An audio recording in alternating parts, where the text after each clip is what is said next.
I knew in my experience from growing my previous startup that the offer is the number one driver, both in my previous startup and the company that I work for. The offer is the driver of your entire marketing. I was literally just copying other startups and applying my own take to the process. AI is good enough for you to try to do everything yourself, and you got to do everything yourself at the beginning to know how things work. Day one it starts. First week, I started setting everything up and started getting my first customers, and then I started just picking up my efforts and increasing them. Many popular, and I would say probably all of the popular indie hackers or founders, builders, however you want to call them, that you find on X or Twitter, have grown that way. What is a mistake that you would advise, aspiring SaaS founders to avoid? There are so many mistakes. If somebody wants to build a SaaS today, what would be some advice that you'd want to give them? Be prepared to fail a lot. One other advice would be to... Hey, Bora, how's it going? Hey, Emery. Happy to be here. Thanks for having me, man. Yeah, I really appreciate you for hopping on. I found your post on Reddit about how you had brought your SaaS application to 26,000 MRR. I thought it was a really cool story, and there's some value that you were providing just on how you did that with meta ads. I appreciate you coming on, and I just love to have a conversation sort of about how you started, what brought you here, what it was like building your app. And yeah. Absolutely. Happy to share anything I can, and let's get it going. Yeah. So why don't you start by telling me just like a little bit about yourself, sort of, maybe how you started getting into SaaS, if you have previous experience, and maybe just a little bit about, who you are as well. Yeah, absolutely. I'm 38, so I've been around digital businesses for a while. It's probably closing in on 15 years now. Remember, I first learned the term SEO back in 2008 or something like that. And shortly after, I started playing with ranking websites and affiliate earnings and stuff, which was all the craze back then. And eventually, I started a podcast, not unlike this one, and I came to the U.S. from Venezuela about 12 years ago. I started studying and doing a master's just so I could get like a student visa. Then while I was doing that, I decided to start a company, a startup. I bootstrapped an arts and crafts, e-commerce, and e-learning startup. By then, I had been working on consulting, marketing consulting for a while. So I had experience on SEO and paid ads, and paid ads were really good back then. They're still good, but they were especially good back then. Yeah, I've heard that they were like the cheapest ever. Well, they were the cheapest ever in the early 2000s when I was too young to to take advantage of like the gold mine sort of the golden gold era. mine, the gold rush. But anyway, but it still worked if you apply certain tricks. There's always there's always an angle that you can take, right? As long as you are outbidding or outbetting or growing your competitors, there's always a way. And we can get into that in a bit. Anyway, so I started the company, and I had to get a different visa from what I had at the moment. So I got an investor visa by starting that company. But that visa didn't lead to like a permanent residency here in the United States.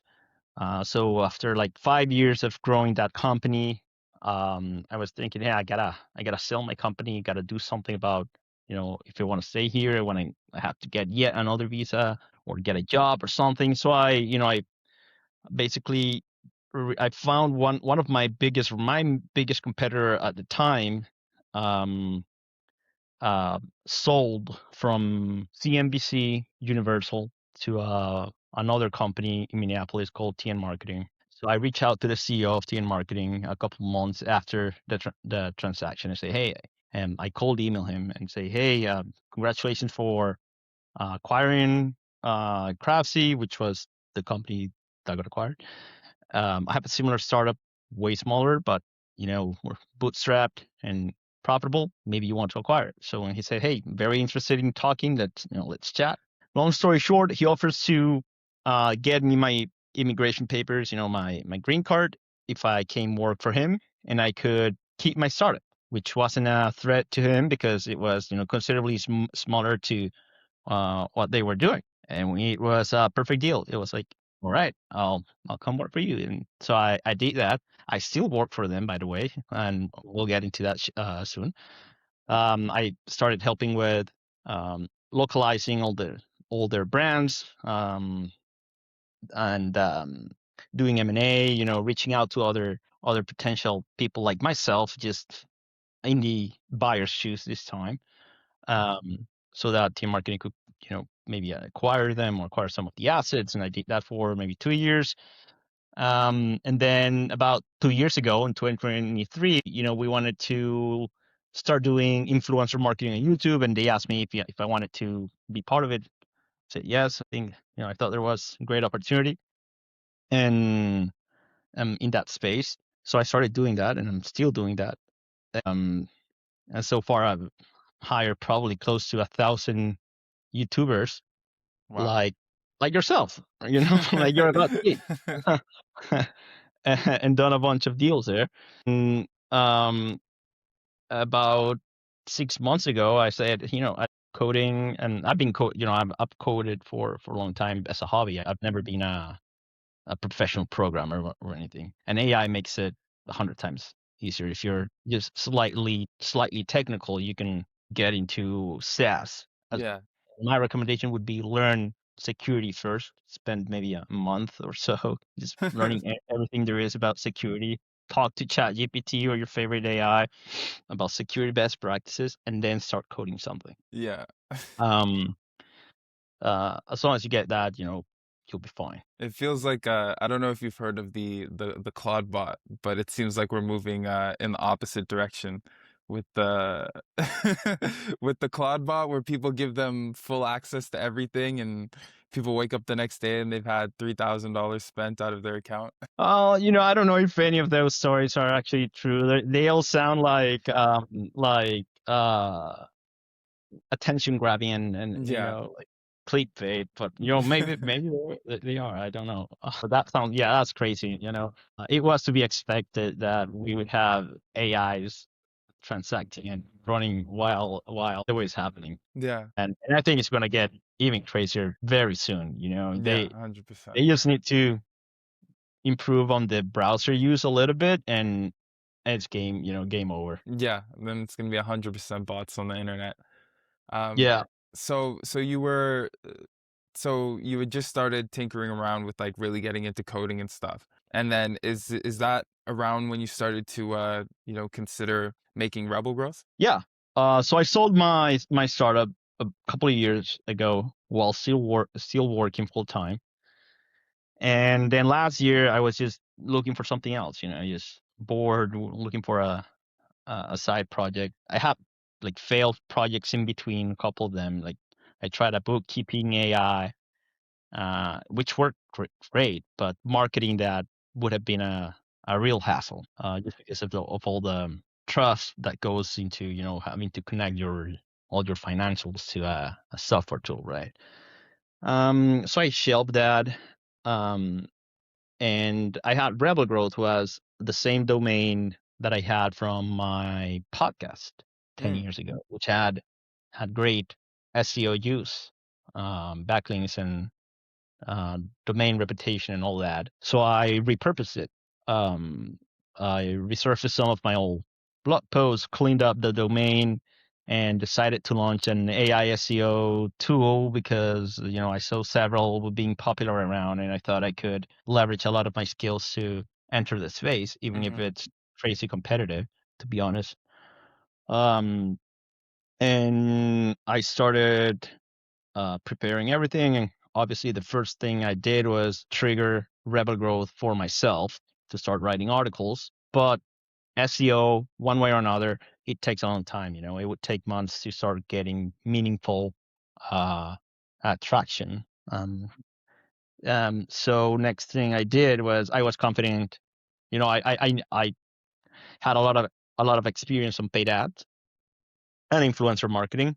And influencer marketing, in my experience, works a little better than traditional paid media like meta ads and stuff. But it's not something you want to start with if you're a startup, because you got to have a proven offer. You got to be confident about your user economics, churn, and lifetime value and whatnot. Because you're going to find, if you start negotiating with influencers, you're going to find a bunch that are not going to work.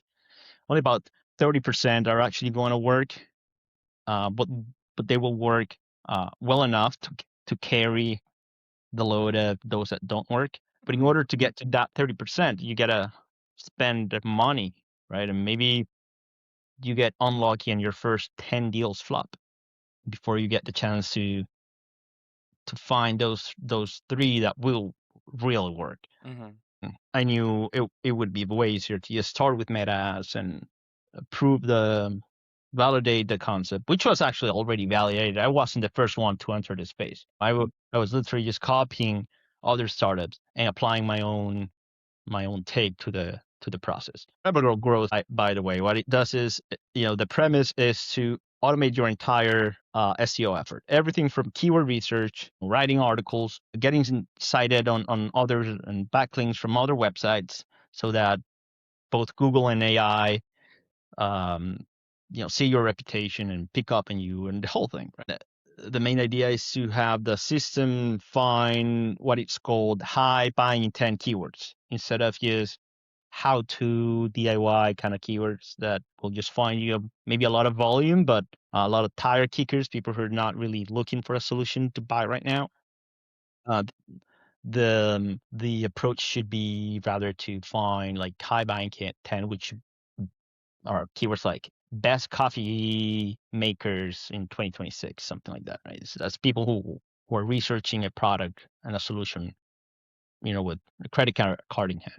So anyway, I started doing the meta ads. I started tinkering and testing to find the right offer, because I knew in my experience from growing my previous startup that the offer is the number one driver.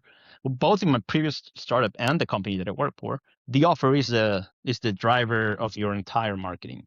And by offer, I mean the unique angle that you put on top of your product. Your product itself is not necessarily an offer. An offer can be either a discount by itself, it's boring. But you got to find an angle that makes it unique. On my previous startup, it was $1 for 1 year of the premium subscription. Which you would say, whoa, you're willing to wait 1 year to renew, and that's where the funnel comes in, because since you're offering a $1 for 1 year, that's an almost too good to be true type of offer that people will say, whoa, what's this? Is this a scam? Let me click and find out. And you'll get a lot of volume of sales. But then how do you make money from those sales in the short term? And the answer is by offering something else to buy, so that the 20% of people who are ready to buy something else will make it work in the short term.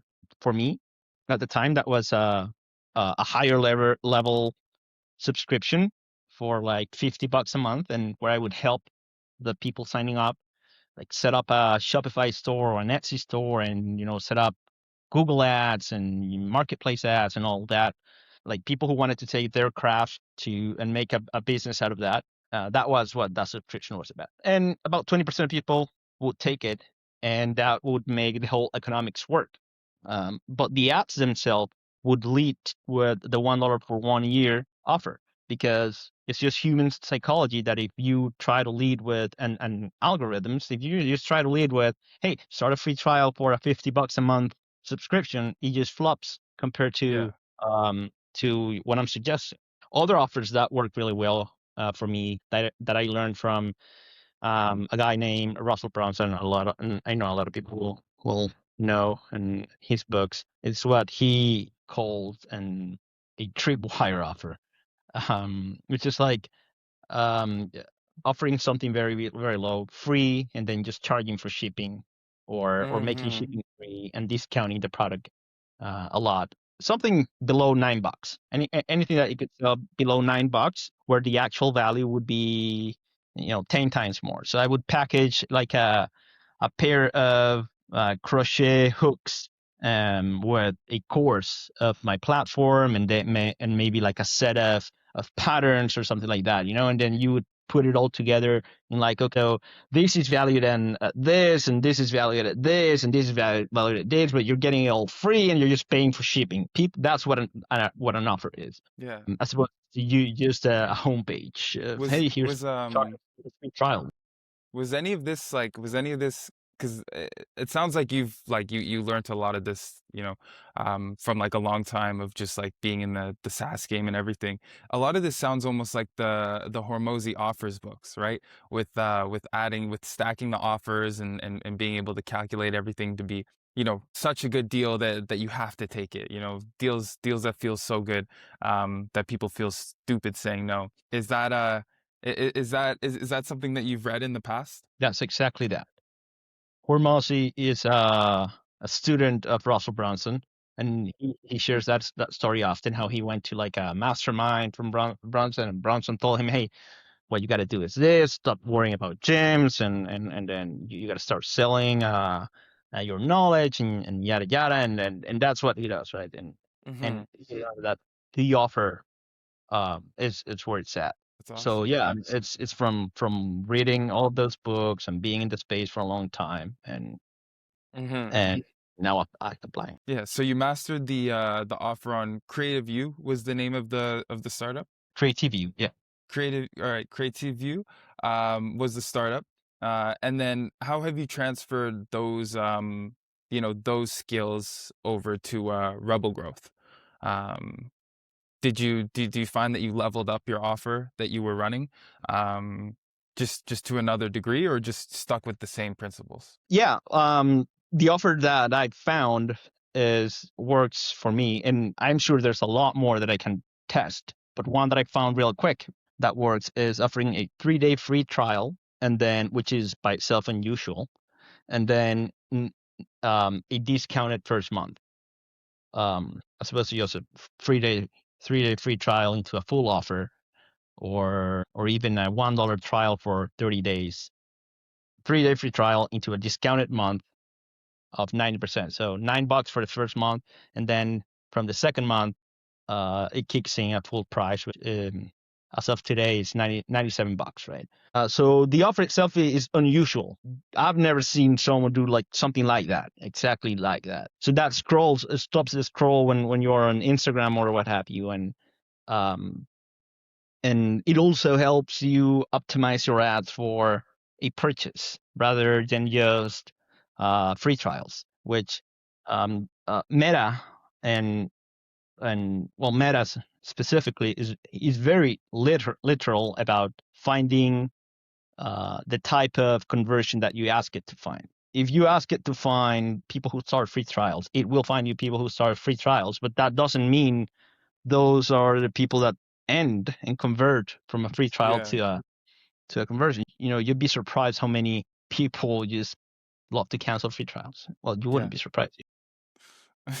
Quite an obvious thing. And you want to find the people that actually finish the Yeah. free trial. You don't want to optimize for a free trial itself. I'm sure a lot of my competitors might be hearing this right now, and they will either say, "Oh yeah, that's what we do," or they'll say, "Oh, so that's a trick."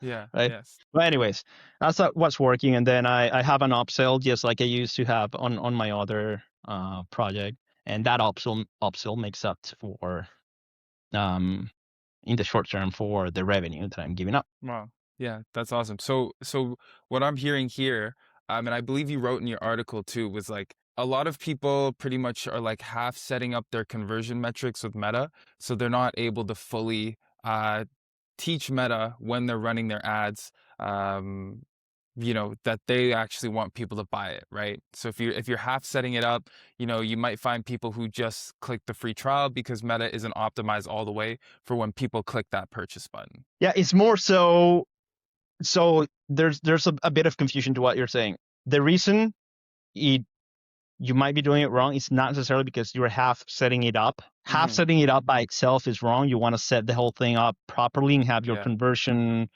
API set up properly, and sending all the events that you can, being like the first name, last name, all the data points that you can send to Facebook, and have the score at above 6 out of 10.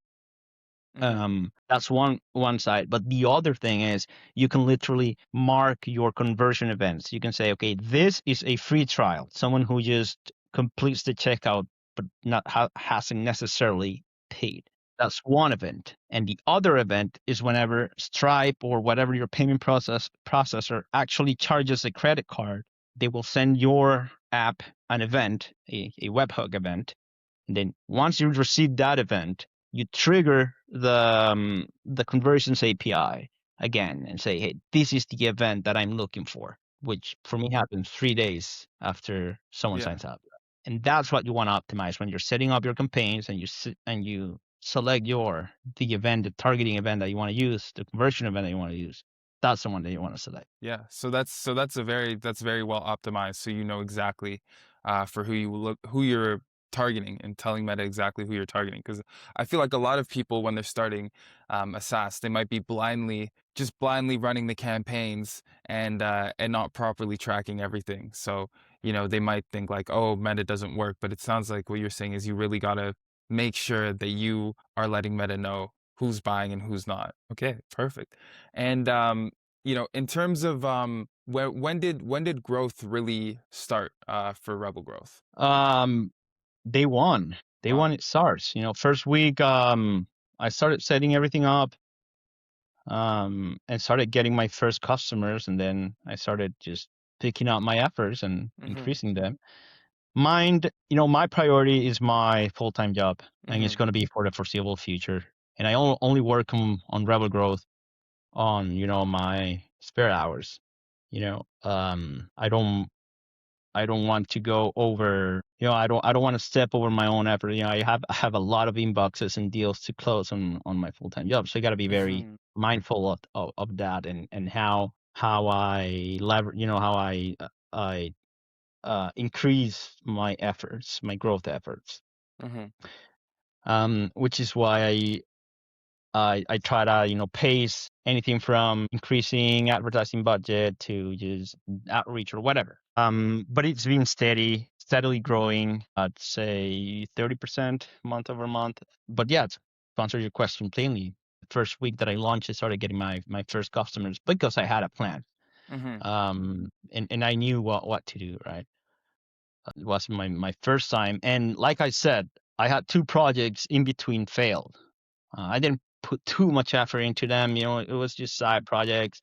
I tested the waters, um, and the figured that it would take more than just a couple hours a day to grow them. So I had to go for something where that would fit more my skill set, what I do all So day. So it sounds to me like you really optimized like your whole business essentially around having something where you could still be working on your full-time job, but could still grow. Just I mean, scaling paid ads, like it's not a full-time job to pay Meta more money to show your business to people, right? So it sounds like you've really optimized everything to be something that you could work on your off hours. Yeah, exactly. I mean, the app, the startup itself is a growth engine. It's Mm-hmm. an organic growth engine.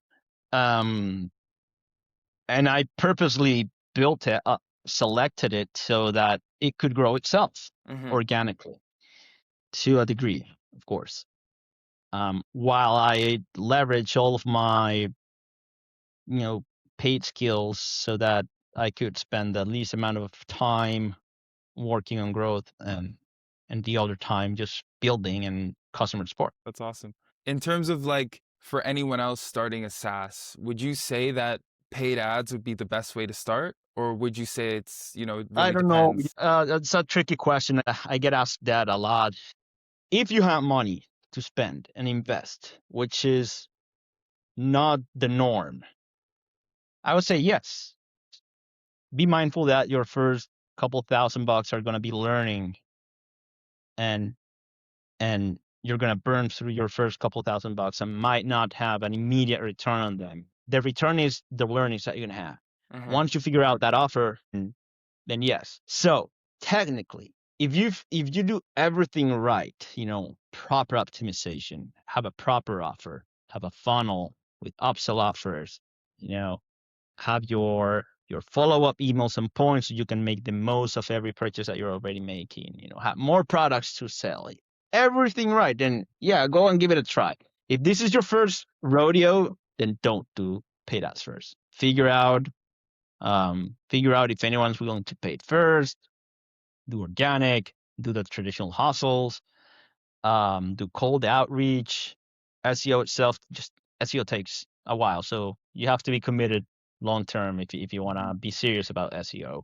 But do SEO day one, just at least set up, do the best practices. Set up a blog, start doing some keyword research. You can do programmatic SEO, which is a very, very popular practice. You have a template for a parent keyword that you want to target. For example, best SEO tool is the parent keyword, and then the sub keywords that will be programmatically generated, automatically generated, would be like best SEO tools for plumbers in California. So plumbers in California would be the two parameters that you would switch around, and then you have a database with those a bunch of values for those two parameters, like plumbers and every job title that you can think of, or business title you can think of, and location, and then you spin up hundreds or thousands or whatever of landing pages that are variations of your main keyword,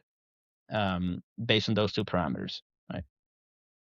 Many popular, and I would say probably all of the popular indie hackers, or bootstrap entrepreneurs, however you want to, founders, builders, however you want to call them, that you find on X or Twitter, have Mm-hmm. grown that way.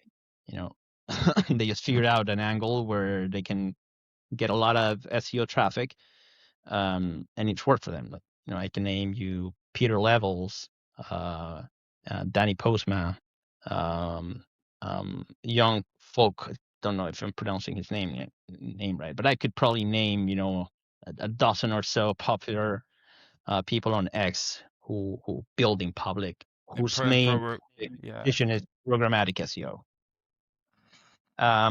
So do that, you know, Mm-hmm. and shameless self promotion. Just sign up for a tool like mine and have it create blogs and do all the keyword research for yourself, right? Once you start getting traffic and figuring out, okay, this is working, I'm able to convert people, then go into something like paid ads, or and then influence marketing. That would be the Wow. approach that I would take. Yeah, that's really good Yep. advice. In terms of where, like, your position in your startup, are you doing every single thing yourself? Like, did you create everything yourself? And is that something that you'd recommend like other people do? Yes. The answer is yes. AI is good enough for you to try to do everything yourself. And you got to do everything yourself at the beginning to know how things work, Mm-hmm. unless you're trying to take the funding, getting VC route. That's a whole different game, and that I haven't even played. I've never raised capital. Mm-hmm. So, um, if that's the road that you're taking, then no, you're gonna be asked to you're gonna be asked to hire, whoever funds you there. You'll be asking who's your team, who are Yeah. your co-founders, yada yada. But if you're just bootstrapped, you don't have a choice. You don't really Mm-hmm. have a choice. You gotta do everything yourself. And AI is good enough where you can do a lot yourself. Yeah. And Yeah. soon Definitely. soon the whole probably whole businesses are gonna be running themselves. Like, I can visualize how it would be possible for an AI agent to just answer every single customer support ticket that I get, you Mm-hmm. know, or just doing every aspect of content creation, except maybe creating videos. I am, I think we're almost there to the point where videos are indistinguishable from reality, but people who are at the front line, maybe like you and I, can tell the difference still for most of the video. Um, but you can do a lot with AI videos. Yeah, I think Yeah, we're really like approaching the curve, you know? I don't think we're quite at the point yet because I know I'm on YouTube a lot and I find like there's a lot of like you know, you might click into a video and you might easily be able to just be like, "Oh, this is so AI." But there's a large portion of people, especially in older generations, who are completely fooled. And I think it's slow. I think we're approaching to the point where it's gonna fool everybody, and when it gets to that point, it's gonna be pretty scary. absolutely. I mean, just look at the whole club uh Yeah, thing. Yeah, it's crazy. It's crazy. Have you seen that they have their multiple. own Yeah, there's Claw multiple. Reddit? Yeah, it's Moltbot now. Multiple is the social media. Yeah, they've created their own captcha system as well. For Yeah, like prove you are a prove robot. you're not human. I saw it. Yeah. That's awesome. So on your day to day, because obviously you know you're working your full time job, and that's what you're doing. What is your day to day for Rebel Growth? Um, First thing I do is early in the morning, very early in the morning. I also have kids, so I gotta wake up very, very early. Is check customer support and address any questions, issues. Then next thing would be probably set up, check my own content calendar inside Rebel Growth. Check the articles and the social media posts that are created. Edit anything that I might, just set it up for publication, and that's the content that I do. Mm-hmm. And then the content gets repurposed to my social media channels. And then late at night, I check my ads and check my outreach efforts, which are not big, but I'm starting to do cold outreach right now, and that's about it. Wow. So Yeah, that sounds pretty light and compact. yeah, and I already built the core, so in the beginning it was a lot of building, of course, but now I maybe just build new features on the weekends. Yeah. Yeah. Awesome. And then in terms of what your stack is, how are you building it? Python backend and JavaScript front end, Okay. vanilla Very JavaScript. wow. I'm Very I'm not simple. even using a framework. Wow, that's that's very simple. Awesome. And in terms of just like some lessons and advice, what is a mistake that you would advise, you know, aspiring SaaS founders to avoid? There's so many mistakes. Yeah. Most of the things are gonna be a mistake. Yeah. Um, I think expecting things to go right from the beginning, that would be a mistake. So be prepared to fail a lot. If you're not, you're just gonna be demotivated, and that is gonna kill your momentum, right? Mm-hmm. And motion creates emotion, right? So just be prepared. It's going to be tough. Be prepared to fail 8 out of 10 times of anything you try. Mm-hmm. If you think you're going to nail a feature 8 out of 10 times, it's going to fail. You think you're going to nail a post on social media 8 out of 10 times, it's going to fail. So yeah, that would be the mistake that I would avoid, being overly optimistic about whatever. And I'm very optimistic all the time, right?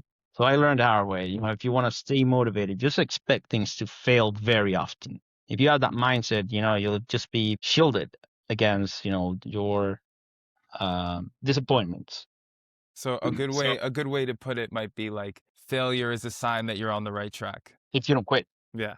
yeah. Awesome. Awesome. And then if somebody wants to build if somebody wants to build a SaaS today, what would be some advice that you'd want to give them? It's a good question as well. Um, so besides what I already told you, being prepared to fail, Mm-hmm. one other advice would be to do B2B, avoid B2C.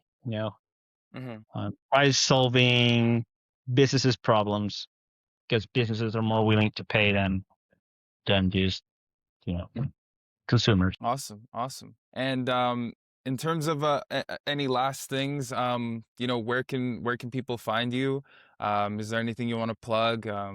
Anything that you're going to be launching in the future? Um, Well, join Rebel Growth if you want to automate your SEO or connect with me on. I'll give you Perfect. happy to help anyone. Just DM me with any questions, any feedback. If you need feedback on like a Yeah, one thing I want to say is you're definitely a special person because I reached out to you with no following, no nothing, no YouTube channel, offered to pay you to get you on, and you're like, no, no, let's do this for free. So I can already vouch that you're a great guy, and I'll definitely be plugging everything in the description and throughout this video. So I really appreciate you for coming on, Borja.